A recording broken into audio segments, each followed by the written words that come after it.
ஹல்லேலூயா. கர்த்தருடைய பரிசுத்த நாமத்திற்கு மகிமை உண்டாவதாக. இந்த நாளிலும் ஏசப்பா நம்ம ஒவ்வொருக்கும் கொடுக்கிறதான நல்ல வாக்குத்தத்த வார்த்தை யோவான் 12:14 பாருங்க. சீயோன் குமாரத்தியே பயப்படாதே, பயப்படாதே என்று சொல்கிறார். உன் ராஜா கழுதை குட்டியின் மேல் ஏறி வருகிறார். அவர் கழுதை குட்டியின் மேல் ஏறி வருகிறார், உன்னிடத்தில் வருகிறார். ஆகவே நீ பயப்படாதே. அவர் சாந்த குணமுள்ளவராய் தாழ்மையோடு வருகிறாரா? அவர் எதுக்கு வருகிறாரா? ரட்சிக்கும்படி வருகிறார். ஆமென், ஹல்லேலூயா. சீயோன் குமாரத்தியே கெம்பீரி. சகரியா 9:9 உன் ராஜா உன்னிடத்தில் வருகிறார்.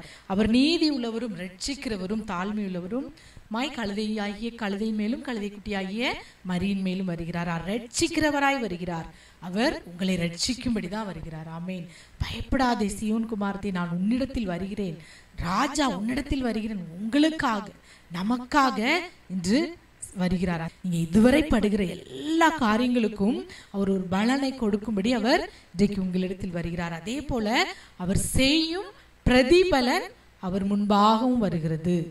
அவர் செய்யும் பிரதிபலன், அவர் உங்களுக்காக உங்கள் வாழ்க்கையில் செய்யும் பலன் இந்த நாளில் உங்களிடத்தில் வருகிறது. சீயோன் குமாரத்திக்கு இன்று இந்த 3 ஆசீர்வாதங்களை கொடுக்கிறார். கழுதை குட்டியின் மேல் ஏறி நம்மிடத்தில் வரும் கர்த்தர் நமக்காக நல்ல பலனையும் ரட்சிப்பையும் அவர் பிரதிபலனையும் கொடுக்கும்படி அவர் முன்பாக அவர் வருகிறாராம். ஆமென். எதற்காக? அவர் சீயோன் குமாரத்தினுடைய வியாகுலத்தையும் பெருமூச்சையும் கேட்டு, எரேமியா தீர்க்கதரிசன புஸ்தகம் 4:31 பார்த்தா, சீயோன் குமாரத்தின் சத்தத்தை கேட்டேன், அவள் பெருமூச்சு விட்டு வியாகுலப்படுகிற அந்த வியாகுலத்தையும் அந்த பெருமூச்சின் சத்தத்தையும் கேட்கிறார். இன்னைக்கு அருமையான தேவனுடைய பிள்ளைகள், நீங்க கர்த்தரை விசுவாசிக்கிற கர்த்தருடைய பிள்ளைகளா இருக்கிற நீங்க படுகிற உங்களுடைய பெருமூச்சு, உங்களுடைய வியாகுலம் எல்லாவற்றையும் பார்த்து அவர் இன்று உங்களை ரட்சிக்கும்படி, பயப்படாதே ரட்சிக்கும்படி நான் உன்னிடத்தில் வருகிறேன் என்று கர்த்தர் என்று வாக்கு கொடுக்கிறார். ஆகவே இந்த நாளில் சீயோன் குமாரத்திகளாய் வாழ, இஸ்ரவேல் பிள்ளைகளாய் வாழ, ரட்சிப்பின் பிள்ளைகளாய் ரட்சிக்கப்பட்ட பிள்ளைகளாய் வாழும்படி ஒப்பு கொடுக்கப்பட்ட ஒவ்வொரு பிள்ளைகளுக்கும் இந்த நாளில் இந்த ஆசீர்வாதத்தை கொடுத்து அவர் ஆசீர்வதிக்க உண்மையுள்ளவராய் வல்லவராய் போதுமானவராய் இருக்கிறார். அவரை விசுவாசிக்கிற பிள்ளைகளுக்கு கட்டாயம் உண்டு.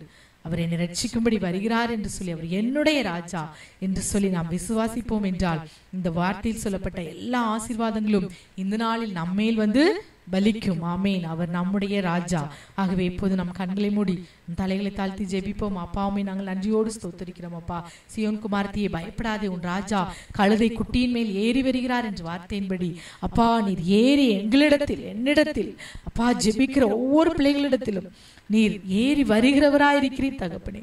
இந்த நாளில் சொல்லப்பட்ட வார்த்தையில் உள்ள ஆசீர்வாதங்களை கொடுக்கும்படி, ரட்சிக்கும்படி நீ தாழ்மையுள்ளவராய் வருகிறீர். அப்பா நீர் அளிக்கும் பலன், உம்முடைய பிரதிபலன் உமக்கு முன்பாக எங்களை சந்திக்கும்படி நீர் வருகிறதற்காக உம்மை நாங்கள் நன்றியோடு ஸ்தோத்திரிக்கிறோம். இந்த நாளிலும் ஜெபிக்கிற ஒவ்வொரு பிள்ளைகளுடைய வாழ்க்கையிலும் கூட கர்த்தாவே இந்த ஆசீர்வாதத்தை எல்லாம் கொடுங்க அப்பா. இம்மட்டும் அப்பா பிள்ளைகளுடைய கண்ணீரையும் வியாகுலத்தையும் நான் பார்த்தேன் என்று சொன்னீங்களே அப்பா. உன் பெருமூச்சையும் உன் வியாகுலத்தையும் பார்த்து இந்த நாளில் உனக்கு வந்து இந்த ஆசீர்வாதங்களாம் உன் வாழ்க்கையில் நான் அப்படியே செய்வேன் என்று வாக்கு கொடுத்த கிருபைக்காக உமக்கு ஸ்தோத்திரம். விசுவாசிக்கிற ஒவ்வொரு பிள்ளைகளுக்கும் இந்த ஆசீர்வாதத்தை கொடுத்து ஆசீர்வாதத்தையும் பலப்படுத்தும், பெரிய காரியங்களை செய்யும். சகல துதி கன மகிமையில உமக்கே செலுத்துகிறோம். இயேசுவின் நாமத்தில் ஜெபிக்கிறோம் நல்ல பிதாவே. ஆமேன், ஆமேன்.